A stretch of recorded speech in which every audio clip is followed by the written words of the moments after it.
अगं सुनबाई, हे काय सकाळचे 10 वाजले आणि तू आता उठतेस? आमच्या घरी सकाळी 6 वाजता उठतात सगळेजण. अहो सासूबाई 6 वाजता कशी उठू मी तर 6 वाजता झोपायला गेली आणि नशीब समजा मी 10 वाजता तरी उठलीये, ते पण तुमचा आवाज ऐकून, नाहीतर मी सरळ 12 वाजता उठली असती. अगं सुनबाई, असं का पाणी पिते? असं का पाणी पिते म्हणजे कसं पियायचं मग? अगं ग्लासाने पी ना. अहो सासूबाई कुठे ते ग्लास मध्ये घेऊन पाणी पिताय? तेवढी भांडी घासायला पडतात आणि भांडी थोडी तुम्ही घासणार आहात, मलाच घासायला सांगणार आहात ना. एक काम करा, तुम्ही पण असं फिल्टरला तोंड लावून पाणी पिया, म्हणजे तेवढी भांडी कमी पडतील घासायला. कोण आलंय?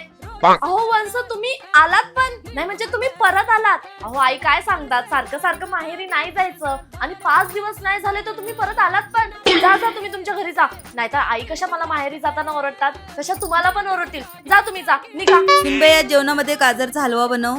मी नाही गाजर हलवा बनवणार. मग कोण बनवणार? अहो तुम्ही. साधा मी चहा केलेला तुम्हाला आवडत नाही, माझ्या जेवणाला तर तुम्ही नेहमीच नावं ठेवत असतात. मग गाजरचा हलवा तुम्हाला कसा चांगला लागेल? आणि हलवा कोणाला खायचा आहे? तुम्हाला ना, मग तुम्हीच बनवा.